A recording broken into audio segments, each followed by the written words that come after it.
Rubber board chairman സ്ഥാനത്ത് വീണ്ടും രാഷ്ട്രീയ നിയമനം. ബി.ജെ.പി. നേതാവ് എൻ ഹരിയെ ചെയർമാനായി നിയമിച്ച് കേന്ദ്ര സർക്കാർ ഉത്തരവിറക്കി. ബി.ജെ.പിയുടെ ആലപ്പുഴ മേഖലാ അധ്യക്ഷനാണ് ഹരി. വിശദാംശങ്ങളുമായി അജിത് ബാബുവാണ് ചേരുന്നത്. അജിത്, എന്തൊക്കെയാണ് ഇതുമായി ബന്ധപ്പെട്ട വിശദാംശങ്ങൾ?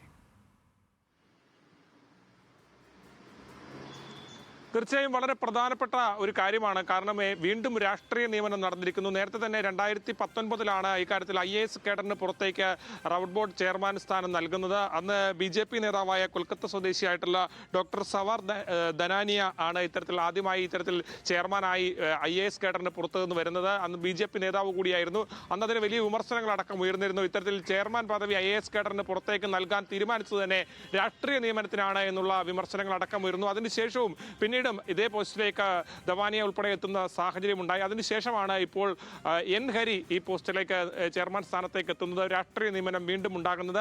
മലയാളിയായി ഈ IAS കേഡറിന് പുറത്തേക്ക് ചെയർമാൻ പദം നൽകാൻ തീരുമാനിച്ച ശേഷം ആദ്യമായാണ് ഒരു മലയാളി ഇത്തരത്തിൽ ആ പദവിയിലേക്ക് വരുന്നത്. സ്വാഭാവികമായും ഈ രാഷ്ട്രീയ നിയമനം വലിയ ചർച്ചകൾക്കടക്കം വഴിവെക്കുമെന്നുള്ള കാര്യത്തിൽ സംശയമില്ല. നിരവധിയായിട്ടുള്ള ചോദ്യങ്ങളടക്കം ഉയർന്നു വരുന്ന പശ്ചാത്തലം കൂടിയുണ്ട്. കഴിഞ്ഞ 3 വർഷമായി ഇത്തരത്തിൽ റബ്ബർ ബോർഡിന്റെ അംഗം എന്ന നിലയിൽ, എക്സിക്യൂട്ടീവ് അംഗം എന്ന നിലയിൽ അദ്ദേഹത്തിന്റെ പ്രവർത്തനം തുടരുന്ന സാഹചര്യമായിരുന്നുണ്ട്. അതിന് പിന്നാലെയാണ് ഇപ്പോൾ ചെയർമാനായി ഇത്തരത്തിൽ നിയമനം നൽകുന്നത്. BJPയുടെ മുൻ കോട്ടയം ജില്ലാ പ്രസിഡന്റും ഇപ്പോൾ മധ്യമേഖലയുടെ ചുമതല വഹിക്കുന്ന ആലപ്പുഴ മേഖലയുടെ അധ്യക്ഷനുമാണ്. അതോടൊപ്പം തന്നെ നിരവധി തവണ BJPക്ക് വേണ്ടി നിയമസഭാ തെരഞ്ഞെടുപ്പിൽ ഉൾപ്പെടെ മത്സരിച്ചിട്ടുണ്ട്.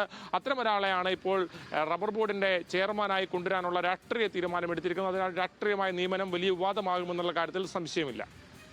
ശരി, അജിത് ബാബുവാണ് വിശദാംശങ്ങൾ നൽകിയത്.